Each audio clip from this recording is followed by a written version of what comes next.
As as one person would say, it's the greatest show on earth.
We did not close down during any war. We still had the games.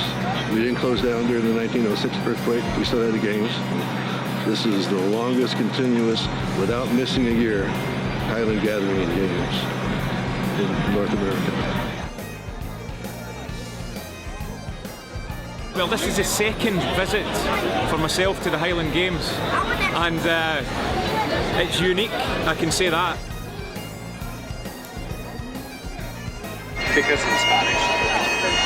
That's the reason why I came. We heard about the Scottish Games from our friends, and they said it was really fun, so we came here to try it out, and we've came ever since. When I get the chance, when I'm not actually on the microphone, I'll go and watch them dancing. I do like to take in a little bit of the live music, and if time will allow, maybe a little bit of whiskey tasting or heavy events or all the above, but there's so much, you can't really cram it all in.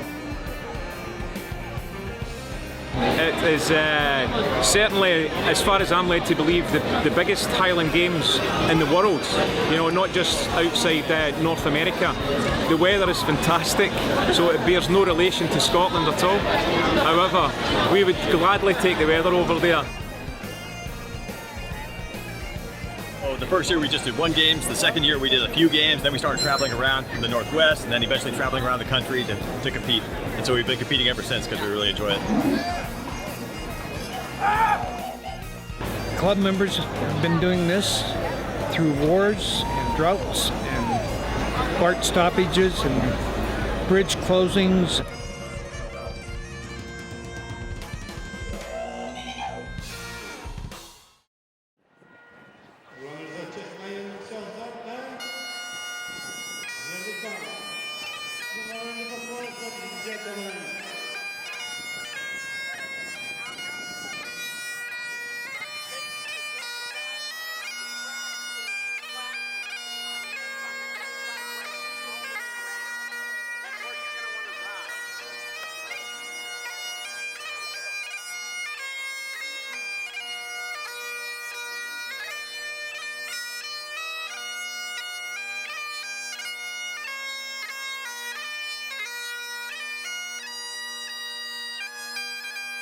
We had some difficulty with our neighbours to the south, the English, in the past, and they actually banned the wearing of the tartan, which is our national dress, and the clans used to gather in secret in their tartans. Scottish families would get together and eat, drink, and have entertainment, and the entertainment came down to competitive events between the families. Back in the old days, it would be things like three-legged races, sack races, and things like that. The occasional heavy weight type of thing, hay bales and such. Instead of fighting each other, they would have a test of strength. So they would compete by throwing heavy objects, such as the caber, which is the big telephone pole, as a lot of people like to call it.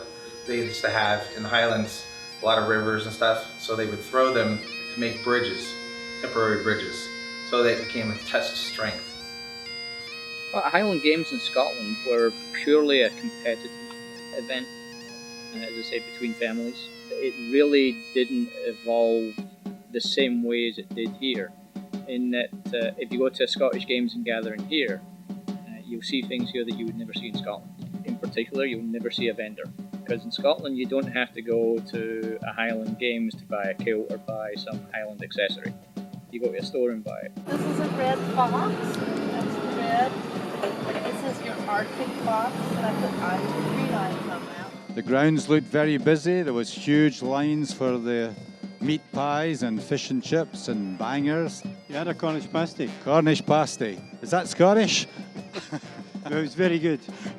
And then I went to the Daughters of the British Empire for a cup of tea, shortbread, and a scone. So games here tend to be bigger in that sense because they cover a broader spectrum. We've gotten to the point where the original concept was a family gathering, and we've grown beyond that. It's not just about family gathering now, it's about family and friends and people who really don't understand or know the culture yet. They're still welcomed as part of the family. You don't have to be Scottish to enjoy a Scottish Games. It really is a wonderful experience whether you're Scottish or not. Running track events were really big back in the day, and they still are. We have at our games the Kilted Mile, which we run a 1 mile run with a kilt. But over there they would have a 100-yard dash, 125-yard dash. They'd have all these running for distances. And it was also just to prove who had the better clansmen, and everybody was all about strength. The games evolved from that into what we now see today as the Scottish Highland Games and Gathering, which you'll see all over the world. The Caledonian Club of San Francisco Games are the largest games in the US. So it has the prestige behind it. It is 150 years old. So the fact that we can actually encourage sitting clan chiefs who are lords or baronets to come and have their annual AGMs with their members in the US at our games is a big plus for the games, and it's a big plus for the clans as well. It gives them a general meeting and focus area that they can gather in, and that's really one of the primary missions of the games, is a gathering. So the clans come and gather. Richard Graham, who's the chieftain in North America of the Clan Graham, and is appointed by His Grace, the 7th Duke of Montrose. From Clan Keith, the Right Honourable James William Falconer Keith, the 14th Earl of Kintore. And from Clan Carmichael, all the way from Scotland again, the Chief Richard Carmichael. Thank you and welcome to the Clan Chiefs. The more clan chiefs we can get there, the bigger the event is. I mean, it's all about pomp and circumstance and heraldry. The traditions of Scotland are here in the traditional music. You know, everyone is trying to show our Scottish heritage, of which we're very proud. Our big strength has always been in clans, and we still push clans. We had 99 clans sign up for this year. And of course, you know, there are thousands of them by now, so we consider it a pretty good, successful program. If you hear your clan name out there, give them a yell. Let them know you're here to support them. I don't know if I should call them infamous or notorious as Clan Campbell, Clan Baird, Clan Gunn. Next in line is the mighty Clan Ewing, Clan Wallace, Clan Kean. It's a Motuok. It means it has many clans in it. Senior chieftain on the west coast of the United States, from Oregon to Texas, and then all the way in the country. So I do about 13 a year. It's like getting tattoos, you know, just can't have one. A lot of people, it's become tradition here. They've immigrated here to the States. They meet people they haven't seen forever, or they run into people that they haven't seen since they've been at home. And they found out they've immigrated here as well, and then they reconnect. I enjoy genealogy, so I've talked to several people today who also came in with questions on genealogy. It was interesting just talking to them and getting their point of view and what they're doing in searching for their ancestors. So it's been very enjoyable in that respect. Oh, just about a lot about where the clan was located and the history and stuff, and we've got a map there so we can point out where we're headquartered in Scotland. And the Highland Games is a place to gather and relax, and it's a special kind of freedom when you're here. It's a very special place. Clans are made up of a large group of different people. In the United States, we've lost our identity with our home countries and a way of assimilating into the culture. So this brings you back into what your people were like when you start being around a bunch of people who are Celts, and you're a Celt, you relaxed because everybody thinks the same. And so everybody here has a likeness. So if you look all around the games here, everybody's happy. There's no violence. You know, it's really peaceful, and you wouldn't think about that as coming from a country of people that have been fighting for 2,000 years, you know, but it's just peaceful. It's all family. All the folks and all members of the Scottish Information Society, we would like to thank you for your dedication and all the work you've done on our behalf, not only here at the Pleasanton Games, which have been huge, but Dunsmuir House and anywhere else that you've been in charge of the plant and helping us with the fire marshal issues, parking issues. And trust me, I'll be thinking of you next year at this time while I'm sitting on the East Coast with all the heat and humidity. The games are all about family. I think a lot of it came here because families that moved out of Scotland still wanted to have a tie to their history, and it was a good way to do that. People who were enemies would get together, and it was a day when people would give up their grudges to get together and socialise and compete. What it means to me is meeting other members of the clan that we don't see any other time of the year, and it's camaraderie and renewing of friendships. Where a lot of people find kinship, friendship here at our games, and they connect. They develop a rapport, not only for just business, but a business for the games because they're working the games or whatever, but a friendship they develop, and they get together not only at our games, but they travel at other games and find new friends. 1, 2, 3. Clans, you are dismissed.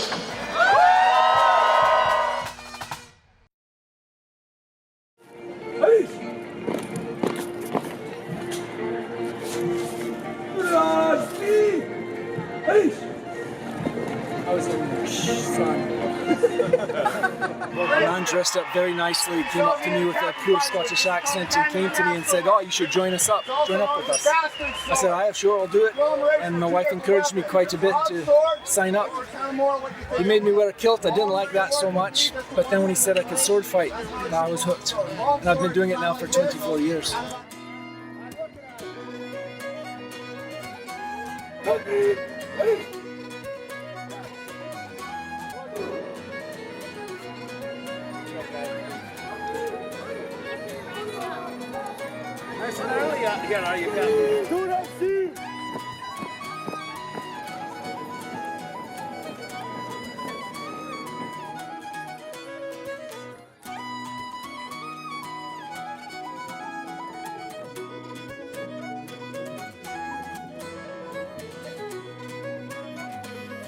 So we have reenactors. We have some reenactors that come out and they make a little camp setups and they show how people lived. It's kind of a Renaissance atmosphere in that area. It's very family oriented. Little kids are fascinated with the swords and the weaponry and the armor.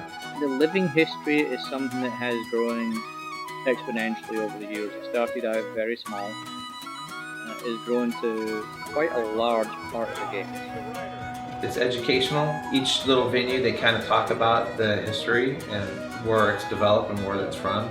For young kids to see how things were and not just reading it, now they can see it and feel it, touch it, and be part of it.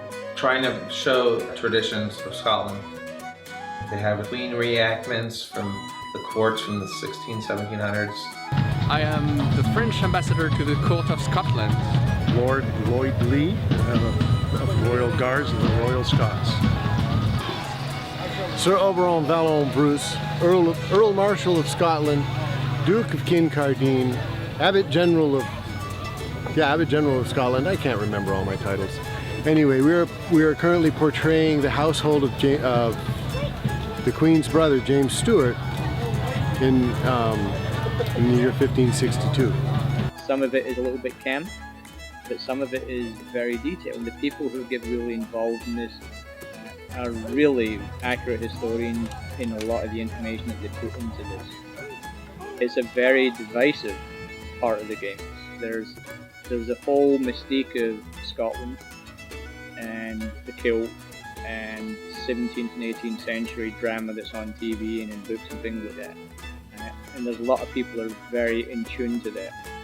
And there's also the people who are on the other side of the fence, so to speak, because it's not a traditional part of a Scottish game. It's not quite like Scotland because Scotland's a very cold country and it's very green.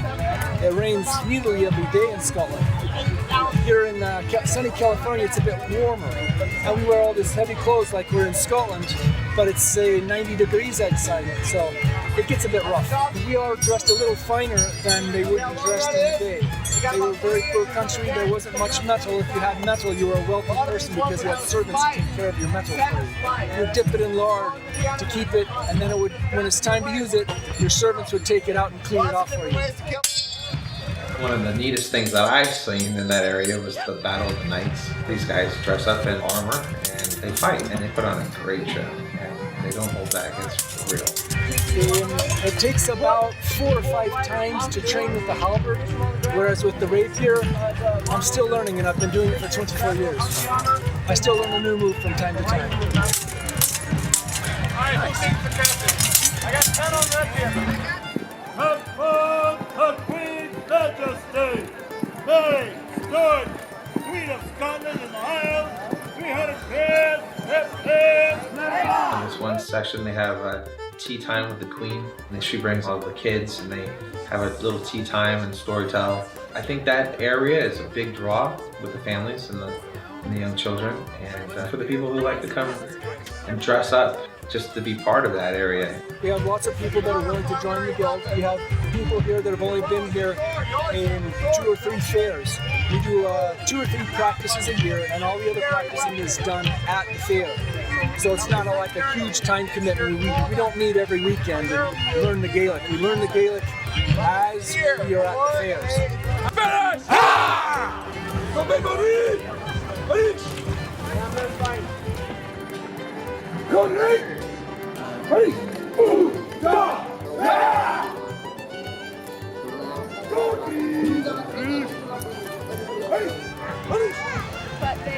ready to take these and go into battle. They don't have it in certain time periods throughout the area. It's all kind of just mixed in together. We have the World War II enactors, World War I reenactors in there. There's some Roman legions in there and some Vikings. It's amazing, and it's a big draw, and it's fun. It's busy there all the time during the day. It's fantasy. They want to relive in the past, so they join these groups. Personally, I wish I was back in those days, except for the time that it's time to use the toilet. Because I don't like going in a bucket. They say you could smell a castle before you got to it because of the sewage problem.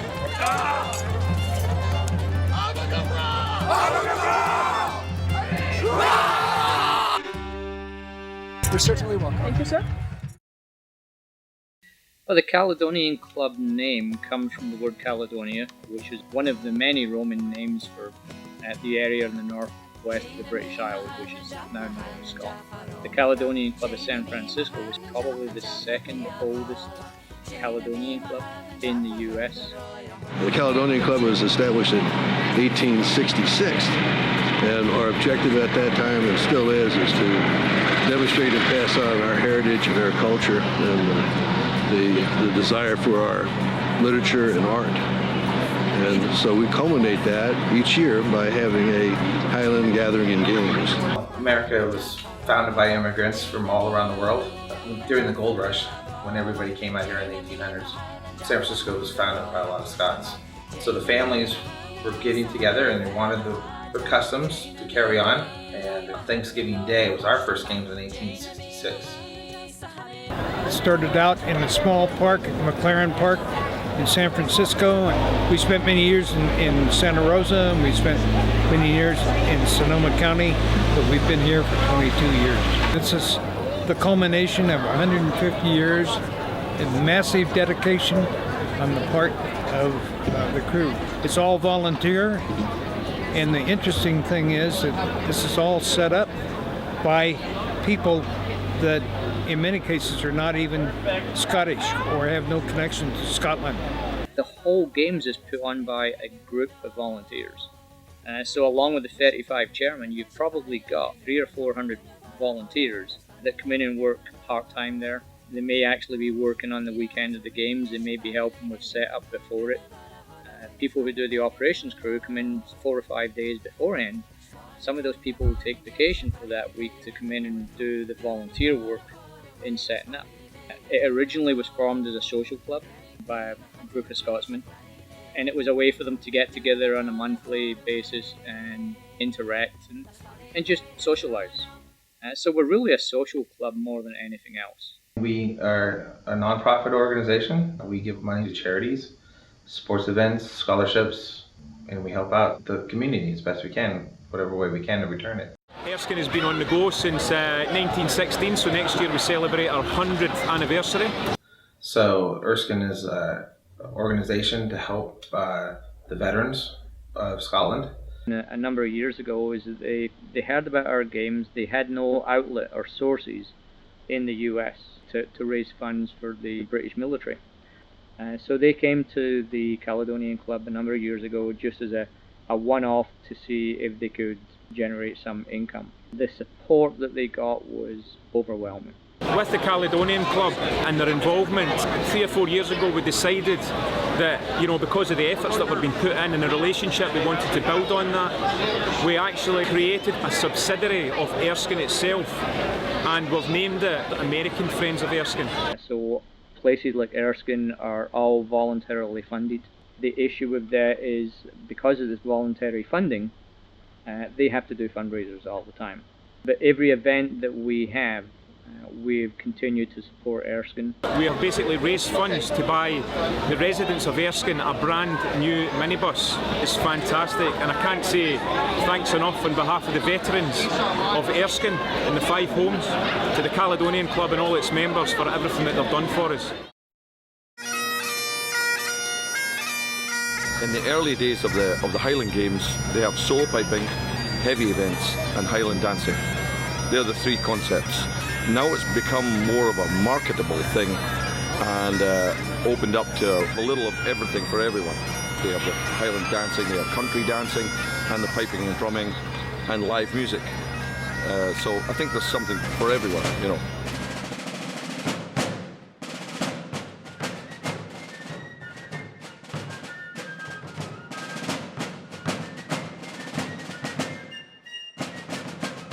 My name is Judy Ryder. I'm from the Los Angeles Fife and Drums. I played the fife when I was 8 years old. We have a fife and drum group in Los Angeles, and my flute teacher one day guided me into the fife and drum corps. We play at various Scottish festivals. We played in Orange County, we played in Ventura County.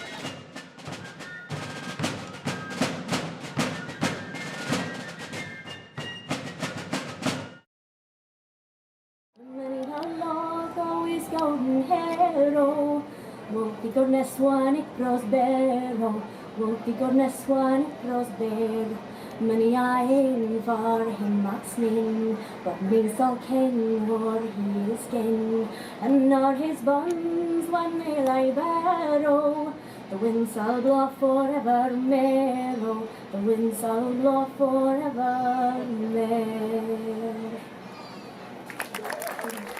For the last 2 years, I've been running the Celtic Heritage venue, which is the Scottish country dancing.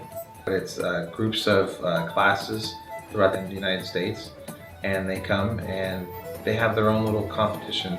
They invent new dances, they do traditional dances. It's judged, but not for prize.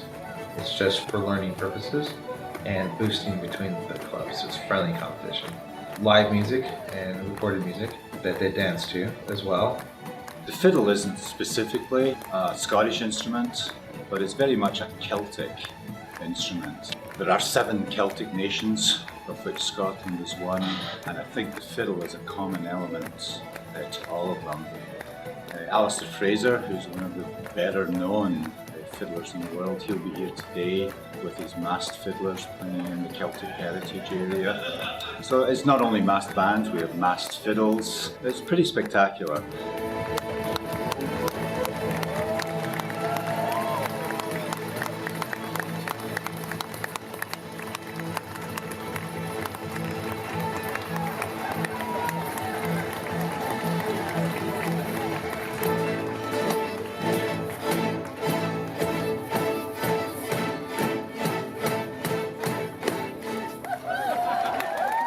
Dancing in Scotland is a tradition also. They teach it in the schools, and social events. The popularity of dance is part of custom.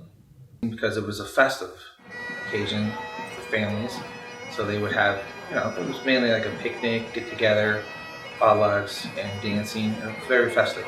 Time is a bit of a time restriction. My daughters dance, the Highland dance, so when I get the chance, when I'm not actually on the microphone, I'll go and watch them dancing. The Highland dancing and the music was all seeing which family could gain the honours, I suppose, at the time. The most common thing that people talk about is a sword dance. And it was a dance that was done by Scottish Highland warriors after a battle in which they had won, in which they claimed the swords of their enemies and danced over them. At one point, Scottish Highland dancing as we know it today was banned in Scotland by British law. This was at the same time as the bagpipes were outlawed. The idea being that the British government thought that the bagpipes would incite the Scots to war, and the association between the Highland fling and the sword dance being done after a battle would incite the same thing. So dancing was banned at that point. The only people that danced were the women. This is why you see in Scottish Highland dancing, most of the competitors are female.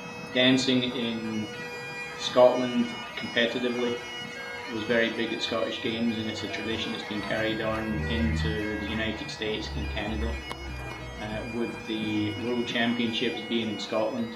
Games in Scotland tend to be bigger in terms of the competitive side of it, because more people believe that competing in Scotland is where they should be competing. That's why the biggest games worldwide are still in Scotland, and the biggest pipe competition is still done in Glasgow, which happens to be a couple of weeks before our games here. So that makes it a challenge for us bringing pipe bands in sometimes. In the last few years, we've never had a Grade 1 pipe band contest at the Caledonian Club Games and Gathering.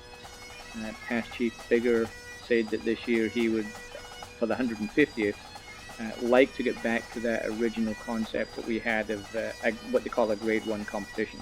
I'm not a piper, I'm not a drummer, I'm not involved in it. I couldn't tell the difference between a Grade 1, Grade 2, Grade 3 band. They all sound good to me. But for people who are in the know, they can tell the difference. The Grade 1s are the cream of the cream. So to put on a Grade 1 competition and bring a band in from Scotland, which we actually did with the Greater Glasgow Police Pipe Band, that was a big achievement for the club. We also brought Grade 1 bands in from Canada and had a competition, and it went very well. We sponsor the Prince Charles Pipe Band, for instance. So we help sponsor them travel around the world and compete. They go to Scotland, they've competed throughout the United States and Europe. When I emigrated 20 years ago, I actually worked with the Caledonian Club teaching youngsters, keeping the heritage going with pipers and drummers through the club. They sponsored actually the youth bands that we had. I announced the pipe bands at the games. I played for about 40 years, and I now adjudicate at some of the on the circuit, and I also do the announcing at Pleasanton.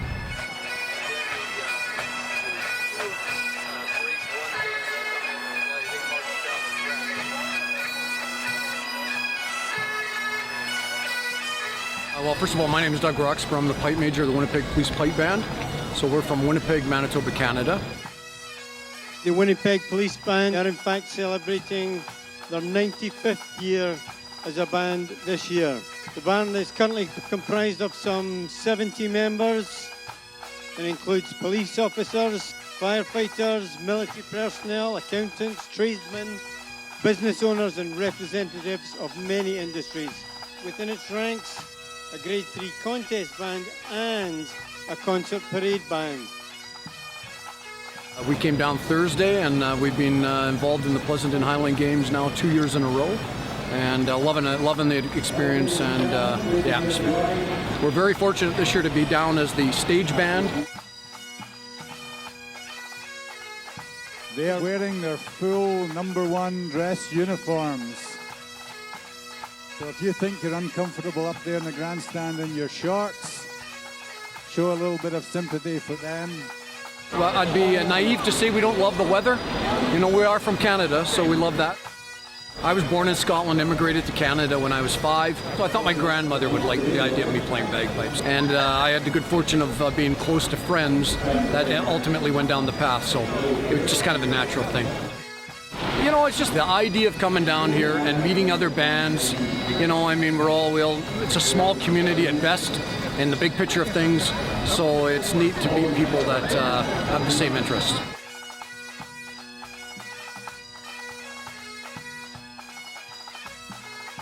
And we performed at a concert on Friday night as well, so that was well received. So we have a Friday night concert, which is kind of a sneak peek to different bands that are going to be playing. A lot of the people that do come and see that don't necessarily get to see because they're working the weekend.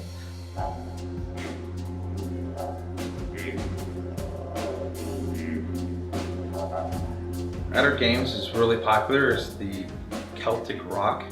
Musicians are always looking to expand music. I am king, you are queen tonight. Everyone has divine rights. From shadow into light. Using traditional music instruments such as bagpipes, the flute, the drum, fiddle. Everyone free falling, we are, every one of us. Everybody has their favorite. And it's not just Scottish music too. We also have people that play instruments from New Zealand or Australia. They throw in bagpipes with that. A very popular rock band who was very successful at introducing the bagpipes into the hard rock and roll would be AC/DC, which is well known around the world. I think they really brought that trend into where it is today.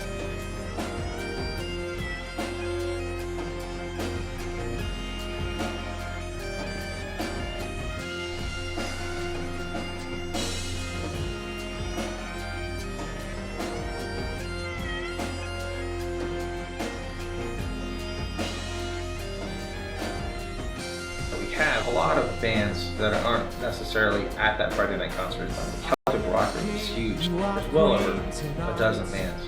They've become so popular throughout the world that the demand for them has gotten large.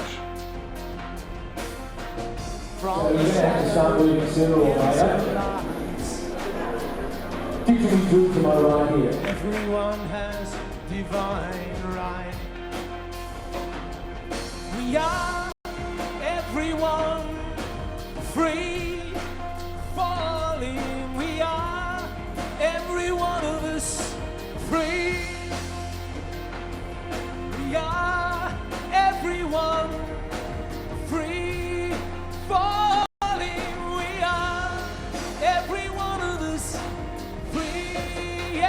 that sound and the music that they just put it all together, and it's fascinating.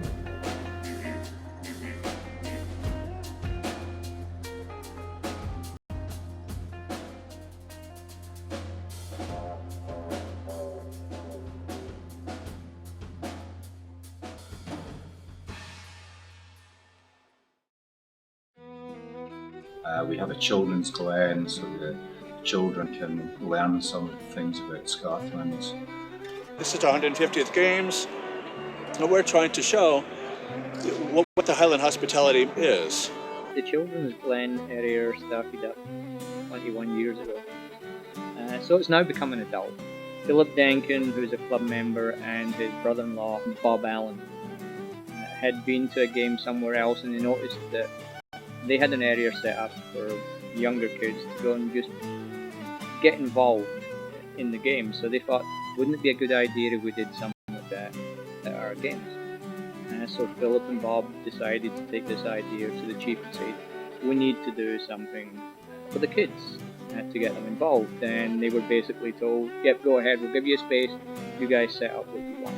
And I enjoy working with the kids, educating them about who I am, what this event is, what you could be. The kids get very excited. They look at these games, get their face painted in kind of Scottish patterns, and they want to keep coming back.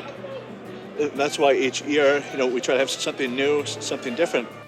So they took some old children's games from Scotland and set them up as little booths where the kids could go in and try some competitive children's sports. So the idea was to give them that and give them a little bit of an education in it.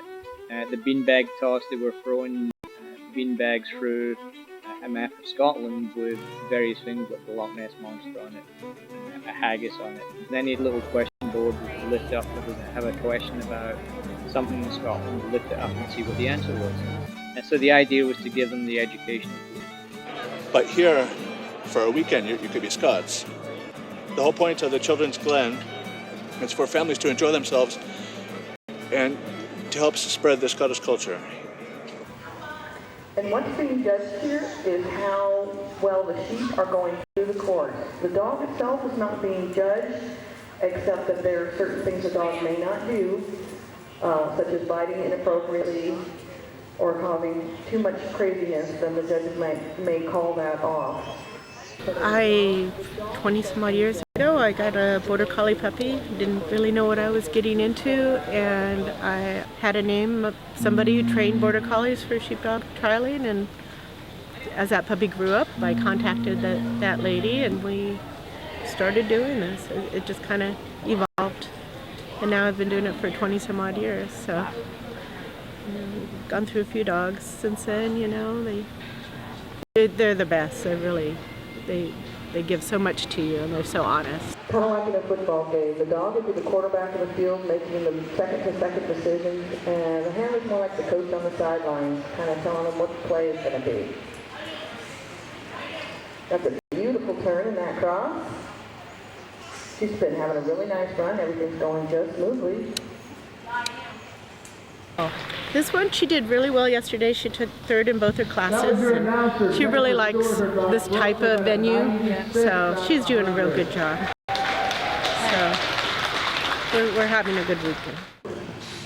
A little assistance from the hammer there, trying to influence the sheep to move. These particular sheep are pretty used to being hit. See that white sheep is just dog coming in to help there. A little excited, but they're still gathered. But they've gotten a little rowdy. They're not quite as calm as they were. And that can also be a factor. The handler getting a little more excited, helping the dog, and get the dog excited too, and thinking, I can do that, I can help you out. Remember that lesson, even when you have things nicely set up, they may still try to do that. They just don't see the pin, and they're having no response to the handler's motions at all. And you can see that white sheep is just looking to see if she can get around that dog, she can get around that pin, just not cooperating. Time, and time is up. Good job, though. That's Colleen Duncan. Well, we're looking for homes for a lot of good dogs and trying to promote spaying and neutering your animals, because all these great dogs are out there and they need help being spayed and neutered. we're trying to provide that service for them and then find really good homes for these awesome dogs to live in forever. Well, I'm in Montgomery, and I came here 1 year and saw the games and then fell in love with it, and we asked the games the next year if there was that was something they were interested in. So I've been here for 5 years now, and it's been, you know, amazing just, you know, being a part of it, and you know, now getting incorporated with the sheep trials. So John Gray is the one that takes care of us, and you know, it's a lot of fun. So all adults get adopted, you know, puppies get adopted. People do sometimes gravitate more towards puppies because they're easier. You know, they get to start from new. A lot of young families like to get puppies because they get to grow up with their children. And people really enjoy it. You know, there's not a lot of chances that children get to interact with this many dogs. You know, a lot of them don't have dogs in their life. So this is, even if they don't take one home, it's a lot of fun for them. So.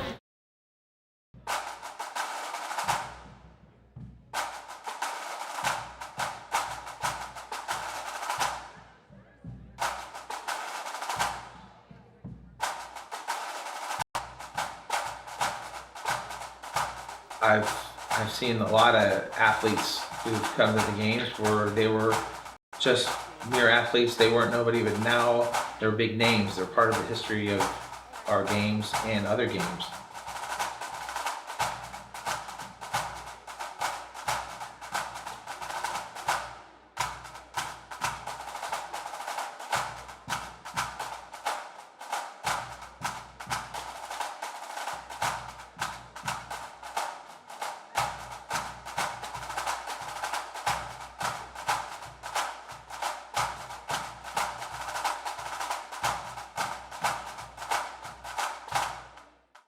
My name is Mark Wechter. My brother and I were both high school throwers, and then he saw the Highland Games in Portland, Oregon one year and asked me to do it with him the next year. And so we both started 19 years ago and have been doing it ever since. I turned 50 and I needed a hobby and something to do to keep me off the streets. So I decided maybe I'd give this a try. I had a little bit of a track and field background.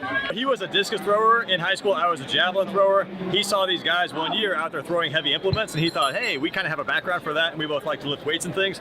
So he thought it'd be really fun to go out and do it together. And so the first year we just did one games. The second year we did a few games. Then we started traveling around the Northwest, and then eventually traveling around the country to compete.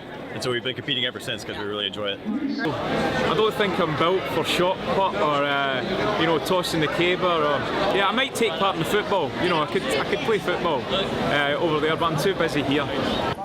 Soccer, it's been around forever. It's a worldwide sport. Everybody knows it. National sport of Scotland. It has its own draw of people. In the last decade, its popularity's grown in the United States. It's a fun event. I like them. I like to watch them. It's amazing to see these people compete in these ancient games, and they dress the part. They act the part. At every competition, you're going to see a lot of the same people that you saw the previous year, and you kind of build this family from the very close games to the games that are further out.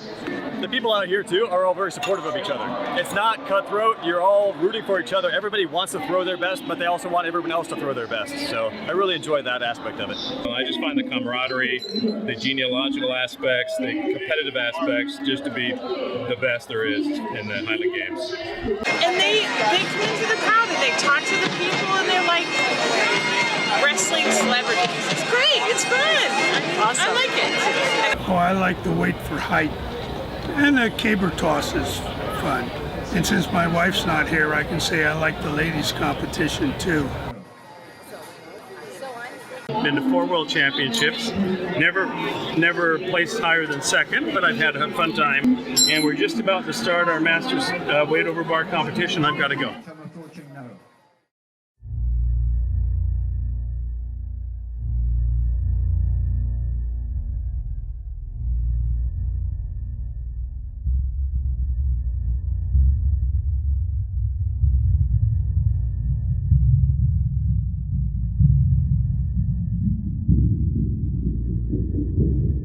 So one of the biggest draws, as a lot of Americans like to call it, the telephone pole. is the caber toss.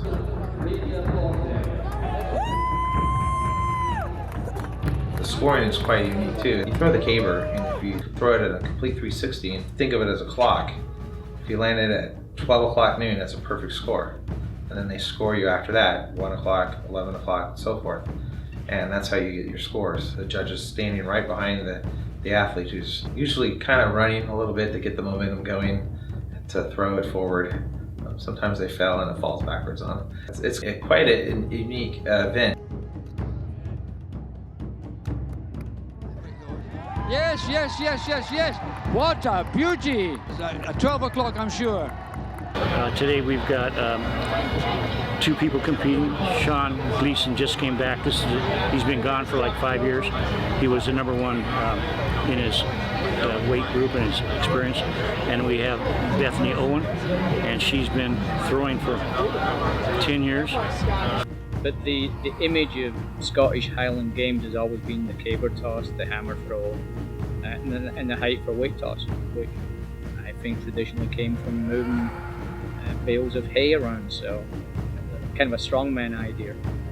It's about balance. It's not about actually beefy, but a lot of people are big, you know, and it's something they like to do, and so it's part of their heritage. So they like getting into what they used to do, you know, it's old-timey stuff.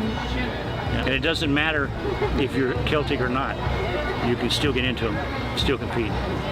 The weight for height. So they throw a 52-pound stone on a chain up and over a bar. When they start throwing that, it's like, oh my gosh, how come their shoulder doesn't come out of the socket? The mountain is going to be participating in the 56-pound height for weight. Hafthor Bjornsson. It's impossible for you guys to pronounce my name. I won't even try to pronounce it. But you know, you could call me Thor. Okay. People call me Thor because we have Latin in Iceland that you don't have. Hafthor. Hafthor Bjornsson. We try it. Hafthor Julius. What's the last name? Bjornsson. Person? Not too bad, Not but, too but totally not right.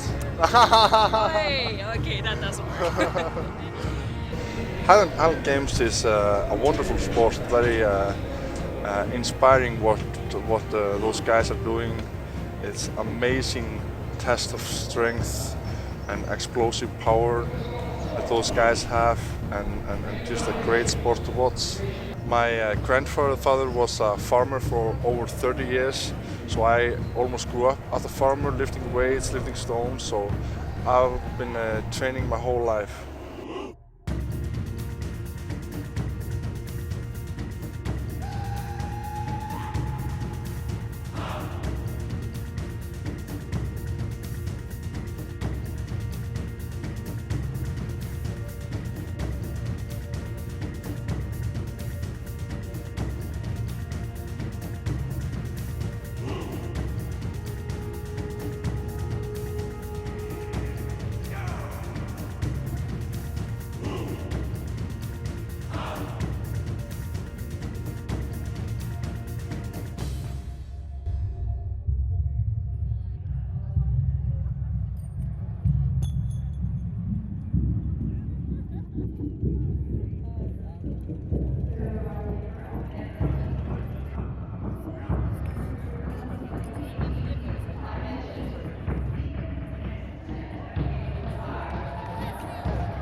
So one of the things in the accumulation of these games is the Marine brass band plays with the pipe bands, and they'll play at the same time. They've done this for a number of years, and one of the most outstanding things that you'll see them do is the Marines will come on playing the Marine marching song. The Scottish Regimental Pipe Band will come in playing their marching song. They will approach one another on the track, and as they cross and intersect on one another, they'll switch music. Right. This is something that they do with probably 2 days of practice. So all of a sudden you're listening, you'll say, well, wait a minute, the Marines are marching off playing pipe band music, and the pipers are playing Halls of Montezuma. Right, so I mean, it's an exceptional thing to see. We're looking at a Marine band that's in California somewhere, and a Scottish Regimental band that's in the UK or on active duty overseas. They don't have a lot of time to practice this stuff. This is done with probably the most minimal amount of practice that you can imagine. In this day and age, they've actually done some of these practices online. The sense of what the public sees is that there's a young group of military type people who are excellent musicians who can pull off just about anything.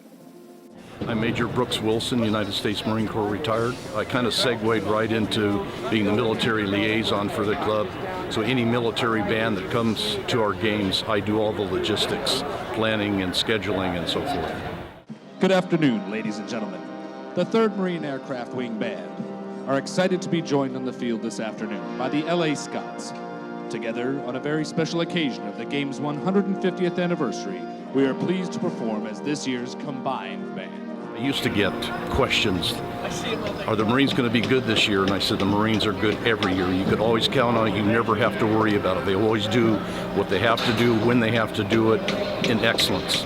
They always provided a pipe band for our birthday ball, and we always provided a Marine band for the Scottish Games.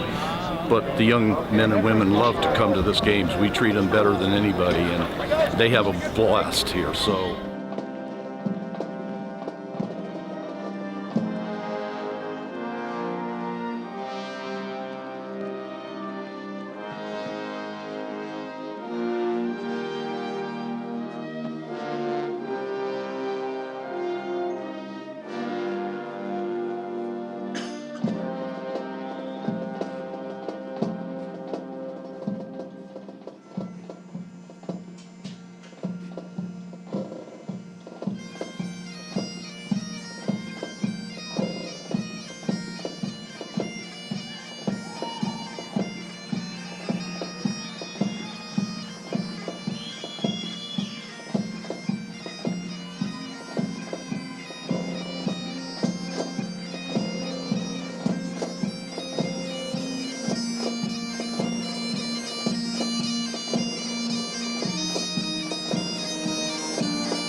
your United If you look at States Scottish Marines. military pipe bands, the Scots Guards, Black Watch from when the Scottish regiments were split up and not the Regiment of Scotland like it is now.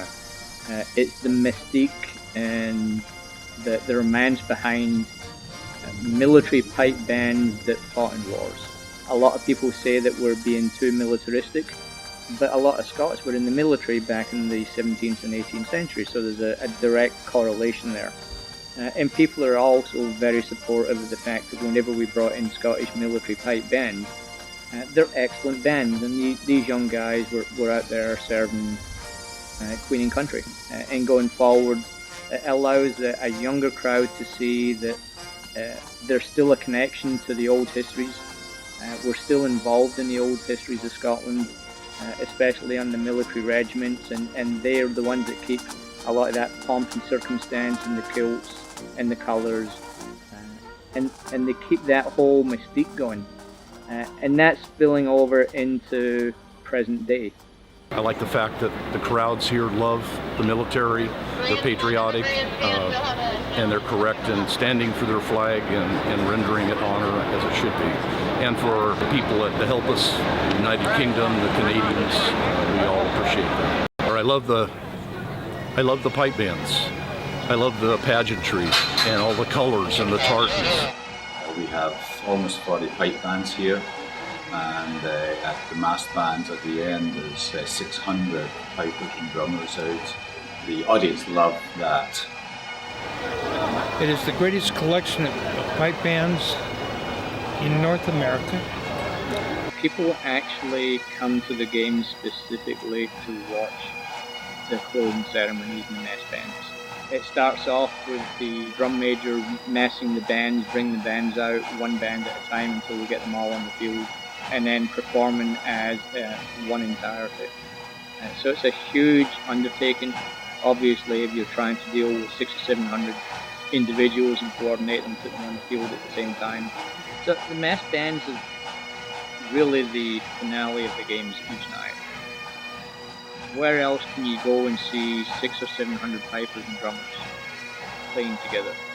Jim Harrington, who is retiring this year as the pipe major, he's done it for quite a long time. He's the one that has the challenge of coordinating those people and he does a terrific job of it. Obviously, he's been doing it for so long.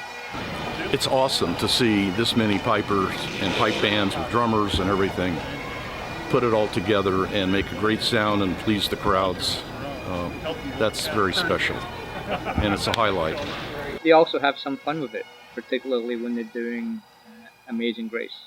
You'll tell them twice through and you'll hear them all jeering at them as part of it. They all know that it's coming, they've all planned it, it's all talked about beforehand in the setup. The public doesn't see it. They see the accumulation of months of work and a coordinated effort, and as far as the public is concerned, the closing ceremonies are always outstanding.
Amazing Grace.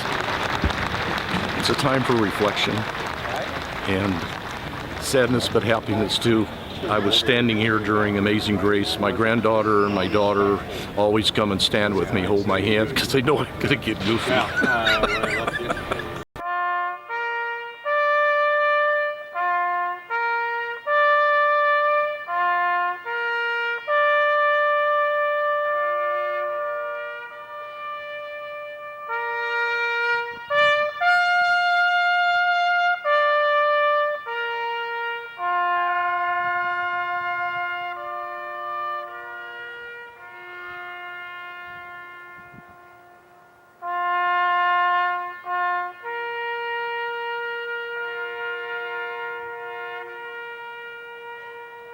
From my point of view, out on the reviewing stand on Sunday, looking back into the grandstand at the crowd, it was a packed house.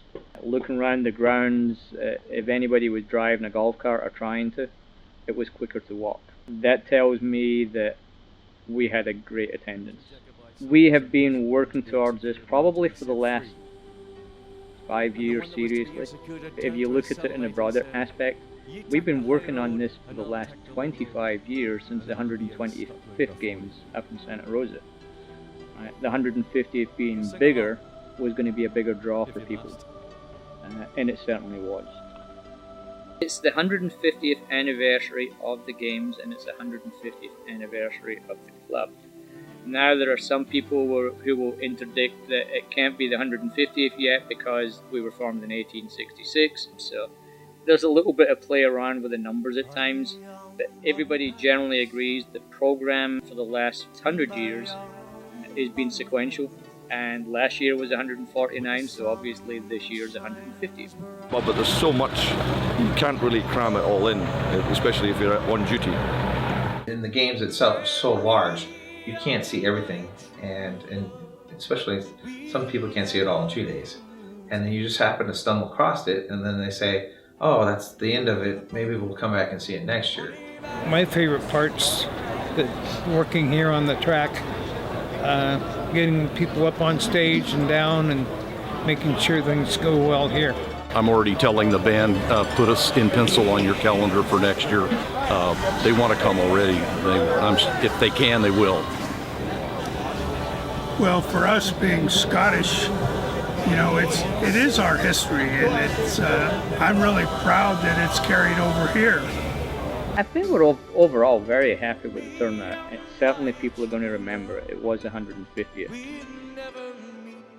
So ladies and gentlemen, lads and lassies, thank you for being a part of the sesquicentennial Scottish Highland Gathering and Games here in Pleasanton. We hope you enjoyed your time with us, and I can assure you we enjoyed your company. Please drive safely and come back next year for our 151st Games.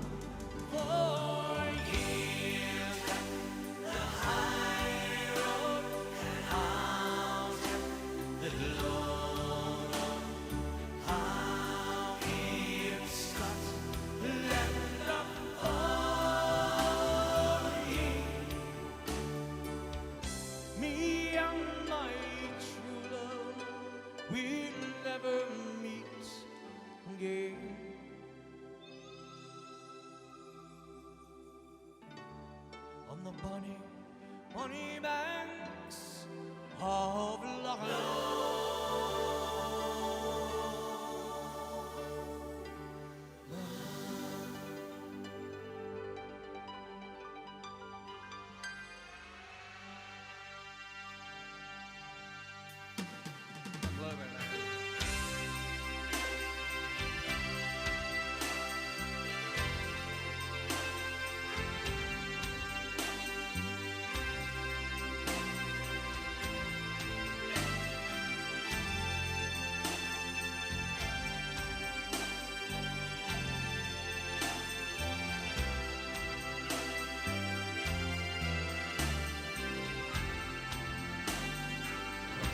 Hey, you gotta edit that out though. We know it's over.